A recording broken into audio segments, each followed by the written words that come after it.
Good morning. Thanks so much for joining us today. We now have a leadership seminar from our very own Colin Tapscott. Some of you may know Colin because he's been with us for the last few years doing these amazing leadership seminars. In fact, his day job is to go around to various organisations teaching other people about leadership and those in leadership roles. It's going to be so exciting. There's some amazing content. Just to remind you that after the seminar, which will be about half an hour long, we've got a Zoom call where there's going to be a chance for questions, there's going to be some activities that we can follow through from the content we've heard from the seminar. So can't wait, and I look forward to seeing you then.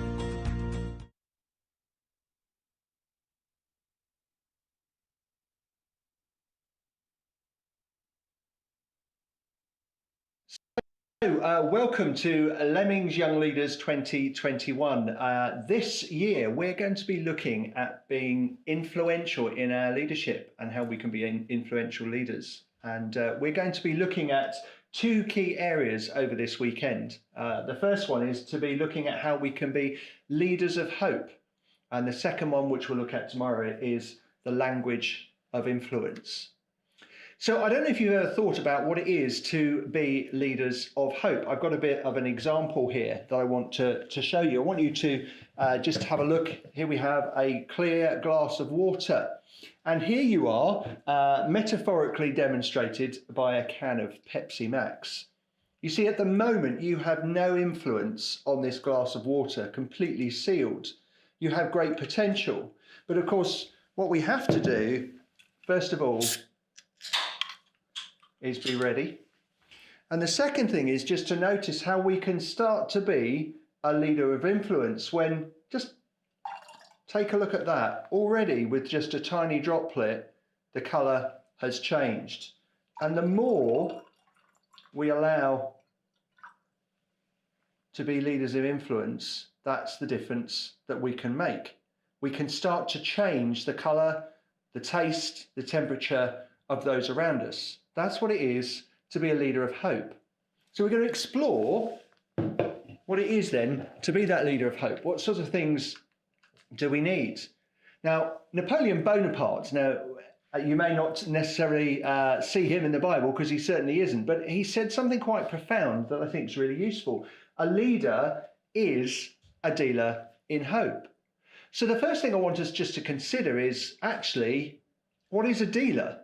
Now, I want to introduce you to a friend of mine who is a dealer, but he is a good dealer because sometimes the word dealer now has a negative context. We perhaps think of a dealer in drugs. Well, I want to introduce you, though, to a good dealer. I want to introduce you to Steve. He is a dealer of cars. He is a car dealer. Now, maybe you don't know many car dealers, but I know Steve, and Steve is a good man. And what he is also is a very good dealer of cars. You see, what is good about Steve is a whole range of things, and it starts from his personality, his integrity, and also his love of cars. But here are some really key things that make him a good dealer, because maybe you've heard of shady car dealers. Maybe you can think right back to some examples you've seen on TV of dodgy car sales. Steve's not like that. You see, Steve is a good car dealer because, first of all, he knows his product. If you go to Steve and you say to him, I'm looking for a new car, and I often would go to him and say, oh, you know, my wife's thinking about getting this car. She's thinking about this Citroen. And he goes, no, you don't want to buy a French car because they're electrics, he soon starts to tell you. What he does is he knows his cars. He knows which ones are good. So he'll always recommend a Mazda. He'll always recommend a Ford. And he'll be able to tell you, this is what this car brings. This is why it's reliable. This is why it's really good for you. But also he's passionate about his product. He doesn't just go, oh yes, we could have this Ford Fiesta. It's very nice. It's very reliable. He talks passionately about it. But what also is he gets to know his customer. And so he says to you, what is it you're actually looking for? What do you have the needs for the car?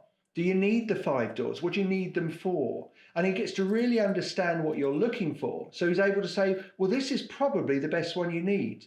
This will suit your needs for this reason. But he talks passionately about it. And he connects the two. And that's what makes him a good car dealer.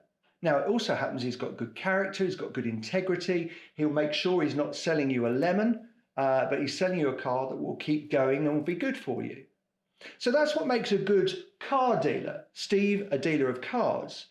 But we said that we here want to be influential in our leadership because we want to be a leader of hope. So if we're going to be a leader or a dealer in hope, what does that mean? Well, I think it reflects some of the same things. So if you have a look here, what does a dealer in hope? Well, first of all, you know your hope. Just like Steve knows his cars, knows his products, we know our hope. And we're going to explore that in a minute. Actually, what is our hope? What sits at the root of it? Can we articulate it? Do we understand it? Also, we're passionate about our hope. Steve is passionate about cars. He can talk all day about cars. That's one of the things I find connection. I love cars too. And so we can talk about cars, the Steve can. But actually, are we passionate about the hope that we believe in? And then like Steve, he knows his customer. Do we know the people that we're connecting with? Do we really know them? Do we understand them? Do we know the issues that they're dealing with in order for us to make sure that we can connect? But what's really important beyond being a car dealer is that we live out our hope, that what people see is a consistency in us. What they see us talk about is what they see in our lives. We live out that hope, and we're going to explore in a moment what is the hope that we profess, and actually, therefore, how do we demonstrate that? And lastly, then, when we know our hope, when we're passionate about it, when we know the people that we're connecting with, so we understand their situation and our points of connection, when we live that out so that people can see the consistency, then we'll be able to connect. Then we'll be able to deal the hope to them so that that hope becomes something that helps them to live their lives too. So what we're going to look at over the next 20 minutes or so is to be leaders of hope. What do we need? Well, as we've just said, you need to know your hope, be passionate about your hope, know your people, live out your hope, and then how do we connect? And we'll particularly talk in session 2 tomorrow about ways that we can connect with language of connection. But we'll talk particularly about how these things come together for us to connect with people. Now, I want to talk to you about another good book. Now, we know the key good book is the Bible, but there's another really good book. It's a book called Tribes by Seth Godin. And in this book, he talks about how people will gather around an ideal or a value, and what they're looking for is people to lead them. And he talks about 5 key things that are needed in a good tribe. He talks about that there's a published manifesto. Now, we might hear the word manifesto and we think about politics and we think, oh, it's bad, it's boring. But actually, a manifesto is just a list of beliefs. But that list of beliefs is clear and everybody knows about it. And that sits at the centre of the tribe. What's also good about the tribe is that followers can connect to the leader, and that actually followers can connect to other followers. There's this sense of being able to commune and have conversation amongst each other, particularly around the manifesto, the core beliefs of the tribe. The tribe is not all about money. It's actually all about the higher purpose, which comes back to this manifesto. And what you regularly do is you track progress. How are we doing against the beliefs, the manifesto that we hold? So if you look at this actually, you could equally say this is about good quality church as described in the Bible. There's a clear manifesto, the beliefs that we have, followers can connect to the leader, that's particularly obviously our core leader in Jesus Christ, but also perhaps the leader that's leading that group context. Followers can connect to one another, and that's where you see really good quality church looking after one another. It's not all about money, it comes back to the manifesto, and that we are regularly asking yourselves, how are we doing? So what is our hope? What is our hope? I wonder if you've actually ever really thought about that. What is it that I actually believe in, and does it bring me hope?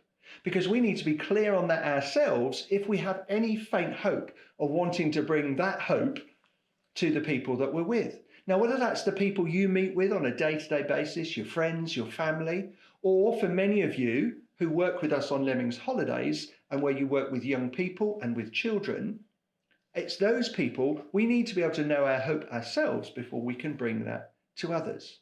So let's have a look at a couple of things that the Bible talks about for hope.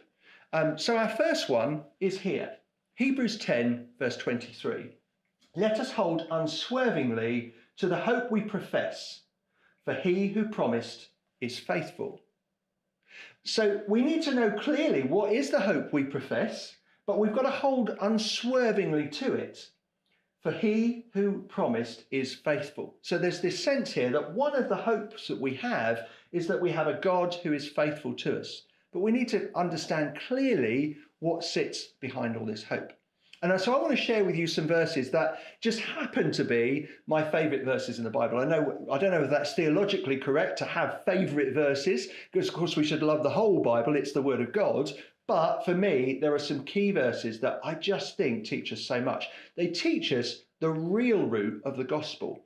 And I'm going to explain a little bit about what the real root is, because sometimes we can get confused that it's just this little bit, but it's a far bigger impact. So the verses I want to talk to you about are from Philippians 2, right at the beginning. And in Philippians 2, Paul wrote the book of Philippians to the church in Philippi, wanting to help them really understand what sits at the root of our faith and how we work that out and how we sort of run the race of life and work out our faith. And so he says the following things. He says, if you've any encouragement from being united with Christ, if any comfort from his love, if any common sharing of the Spirit, if any tenderness and compassion, then make my joy complete by being like-minded, having the same love, being one in spirit and of one mind. Do nothing out of selfish ambition or vain conceit, rather in humility value others above yourselves, not looking to your own interests, but each of you to the interests of others. Now, this is where we hit the real core stuff of the gospel, of what our hope is. In your relationships with another, have the same mindset as Christ Jesus. And this is where the next part of the gospel comes. Who, being in very nature God, did not consider equality with God something to be used for his own advantage.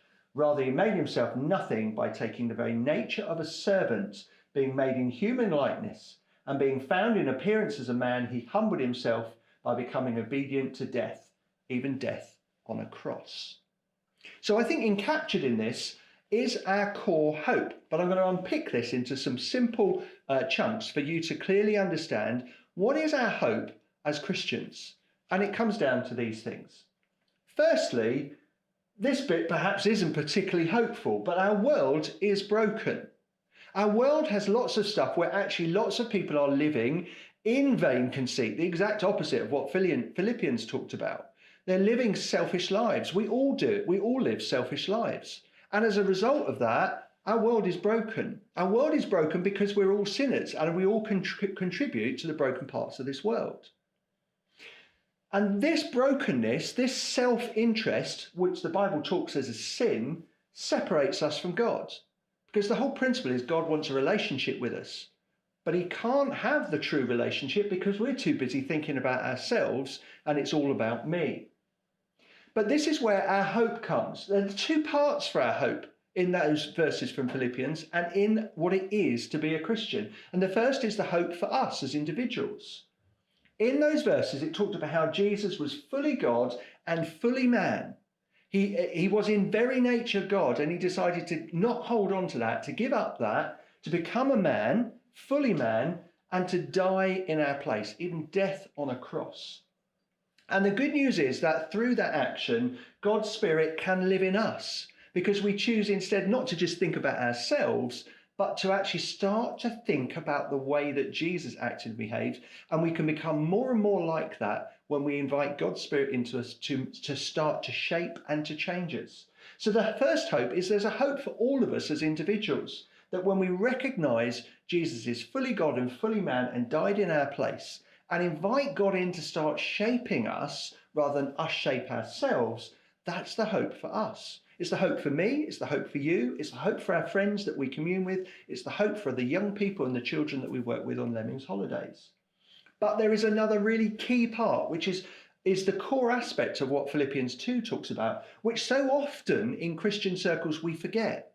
What we tend to do is think, oh, our hope is just about pray the prayer of loving Jesus because he died for us, and then that's it, you've become a Christian. Philippians 2, and in fact the Bible talks about there is a reason why we do this, is so that we can become then the hope for the world through what Jesus has done for us. Because we're called to live for others like he did. Your attitude should be exactly the same as that of Christ Jesus.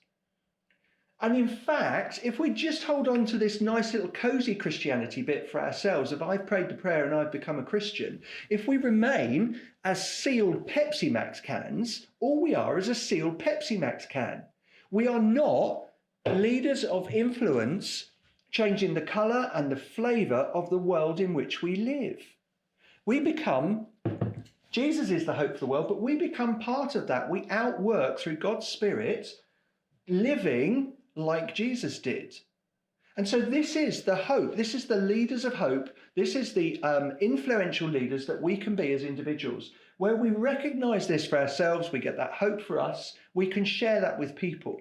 But what is more important is that there is a consistency in what we talk about as the hope then becomes outworked as the hope for our world.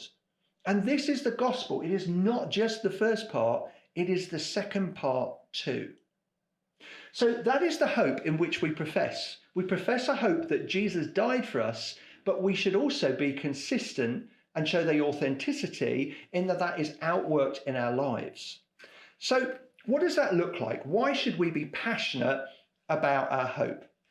Well, if we go back to Seth Godin's book, Tribes, he talks about it in very simple terms. So in this book, he says, the secret of leadership is simple.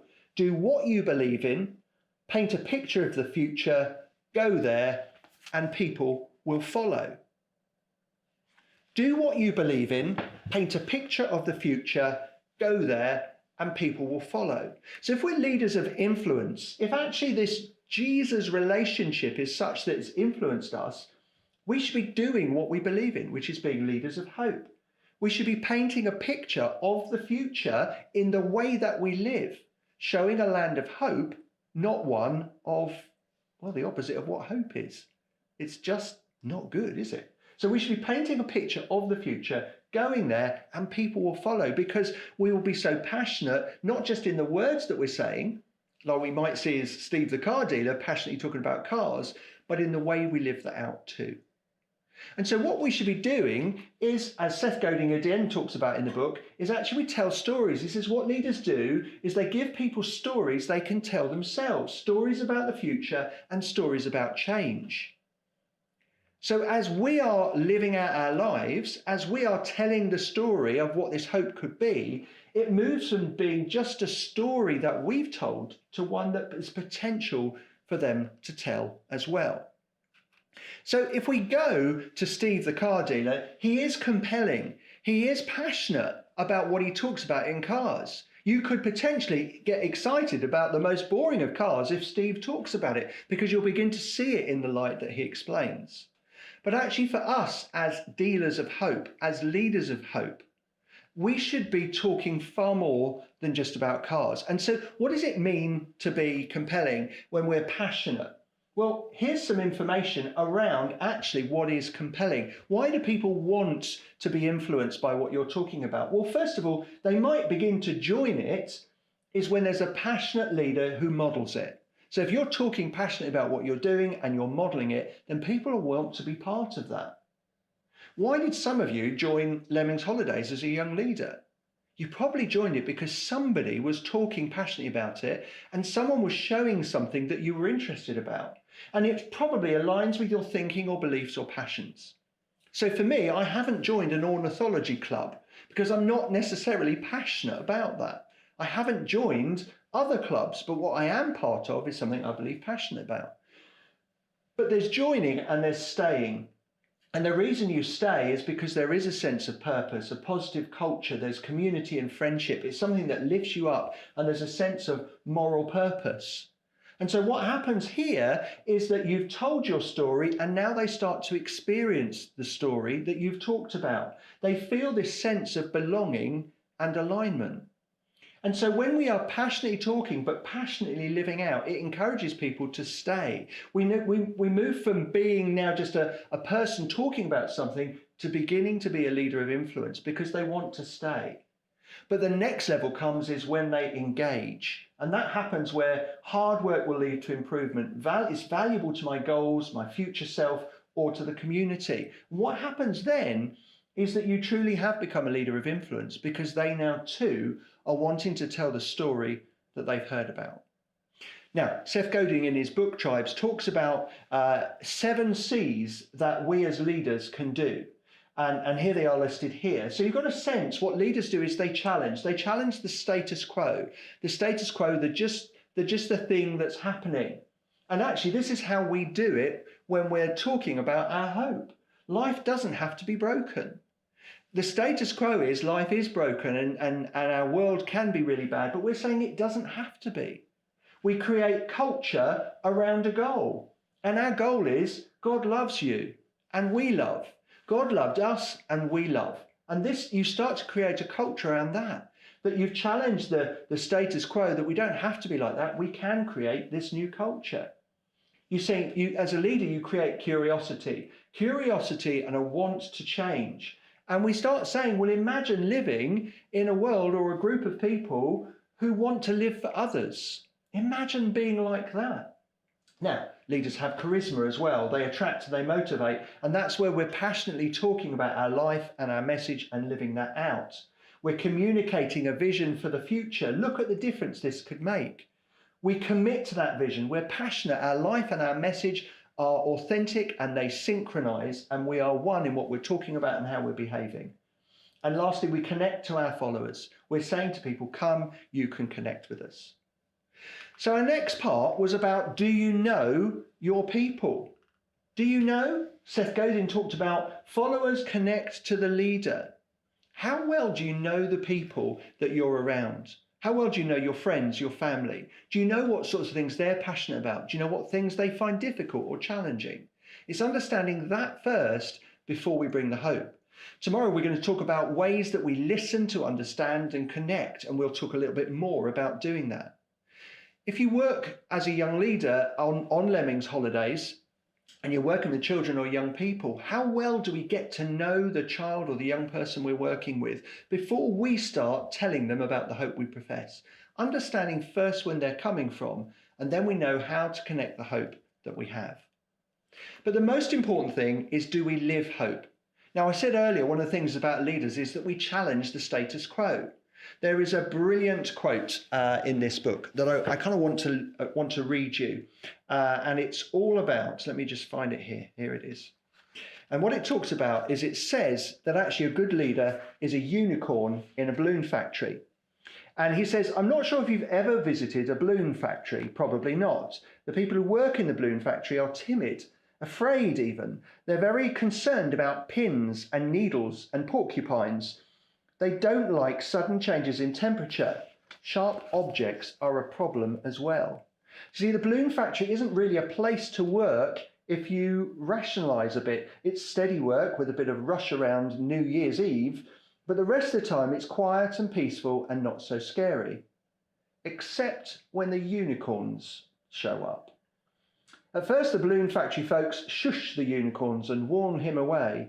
That often works, but sometimes the unicorn ignores them and wanders into the factory anyway.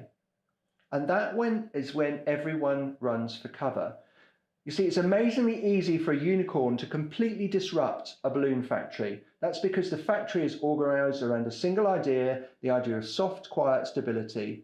The unicorn changes all of that. So you might think, but I don't look anything like a unicorn. What on earth do you mean? Actually, you're going to challenge the status quo. And our status quo in our world is very different to what the Bible says we can be. It doesn't say you can be a unicorn, but it says this instead. Therefore, as God's chosen people, holy and dearly loved, clothe yourself with compassion, kindness, humility, gentleness, and patience. So this is what being a unicorn actually is. You see, if you think about our world, how much compassion are we seeing? How much kindness or humility or gentleness or patience? Perhaps very little. But as a unicorn in a balloon factory, we can bring that, we can challenge that status quo. And we bring that in the way that we live our lives. You've heard me talk about this before. It's about our heart and our character. Our heart is that we exist for others. Our world quite often doesn't have people living for others. They live for themselves. But there are some great examples where there are. You've got Blake Mycoskie with Tom's Shoes, creating a company to help those in need. You've got Malala Yousafzai, who said actually it's not okay for girls to not get education. Some great examples outside of the Christian faith. It's therefore even more important that we are living out those compassionate lives for others, modeling what the hope we're talking about. And our character as well is that we are trying to be consistent in those behaviours. Well, our character is the person who walks through the door when nobody's looking, that even if we could get away with the wrong thing, we still choose to do the right thing. So if we're going to be those leaders of influence, what we need to have is integrity, authenticity, and be serving others. Our manifesto of hope is really clear in the way that we live out our lives. There is this sense where we have that morality and that honesty and consistency in the way we're living out, and that we work that out in the way we serve, appreciate, credit, develop, and help people as part of that. And what we'll find then is we'll develop this real sense of trust, this visceral, deep, heartfelt connection with people, because they see us as people of integrity, where our manifesto outworks itself in the way that we live. And so what happens? How do we connect? Well, it starts, as we said, we have a passionate hope. We believe that Jesus died for us to take our place, but most importantly as well, we work that out. We become part of that hope for others. That we're passionate in the way we live that out in our lives. We get to really know the person and understand them and their needs and their position. And then we get connect, and then we become leaders of influence. So that's the process that we go through, knowing our hope, being passionate about it, knowing the people we're connecting to, living out our hope, and then we get connection. But there are some practicalities as well. And that simply comes in us telling the story. The story, if you remember going back to here, that we give people stories they can tell themselves, stories about the future and stories about change. So when we tell stories about our lives, about the difference that Jesus has made to us, about the things that maybe we're struggling and wrestling with, but actually how our faith is helping us with that, what happens is storytelling has an amazing connection with people. And here's some of the neuroscience that happens with that. What happens is when we tell a story, what's happening in our head starts to also duplicate in the listener's head. You get what's called neurocoupling. And mirroring as well, listeners will not only experience a similar brain activity, but will also feel the same way as the speaker. Dopamine's released, it makes them feel good listening to that story. And then what happens is you get connection. So story provokes an emotional response. You get these chemicals that happen, but also as you tell the story, they'll remember the details far more. It helps them understand the key message. And it also builds trust and credibility because you're telling real, honest stories about yourself, about the things you're struggling with too, but the difference that the faith is making and the hope is making to you. And that's when we start to become leaders of influence, because there's honest, authentic conversation and we get that connection. And so what happens then is it's no longer about God's story or about your story. But as you start to live out the story, it has the potential to become their story. We start a story chain. When we talk about the hope that we profess in Jesus and in dying for us, when we tell our story about the difference that's making to us, and they see the difference that's making, that's when we become leaders of influence in their story too. So if we're going to be leaders of hope, it is about knowing that hope. I would hope we're really clear today on what that is, that it is about knowing that Jesus died for us in our broken world and our broken position, but it's also about us living out that hope as well. And that people then see this hope as real and something that can transform them and their community. That we're passionate about it, we live it out and connect with people, and then we will connect. So lastly though, what are the steps that you're going to take from this? Well, after this session, there's a chance for us to connect in a kind of online face-to-face forum. But if you're not able to connect in that way, or you're watching a recording of this, there's some simple 3, 2, 1 that you could take. 3, can I explain my hope in 3 simple steps? Are you clear on that?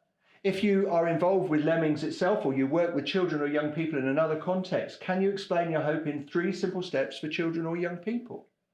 2, which 2 people do I need to get to know better? Maybe as you've listened to this, you think, yeah, I don't really know that person well enough. I wonder what makes them tick. What do they love? What things are they finding difficult? Which 2 people could you do that to? Or if you're working with children and young people in a faith context, what 2 things can I do on the week to know children better, to plan that ahead? How can I get to know the children and young people I'm working with? And number one, life. One area of my life that needs to reflect my hope more. As you listen to this, maybe there's like, yeah, I have a little bit of a thing with that, don't I? Where I'm perhaps a bit short with people, or I get a bit grumpy, and that's not living out the hope I'm professing. It might be something completely different to that, but is there one area in your life where you need to live out that hope a bit more? And in the case of Lemmings, what do I need to reflect in my life more on that week when I'm working with them? So I hope that's helped you really think about how we can be influential leaders. And it's about being leaders of hope and knowing that hope and passionately talking about it, but more importantly, passionately living it out and knowing the people we're connecting with. And then we have that potential to really connect and influence. So they don't just think that's nice. They don't just say, well, I'll come along. But then we start to influence because they actually start to work it out too. So I look forward to meeting you in the chat room if you can get there for us to chat things through. And if not, I look forward to seeing you in our next session where we talk about language of influence too. Thanks for listening. See you soon.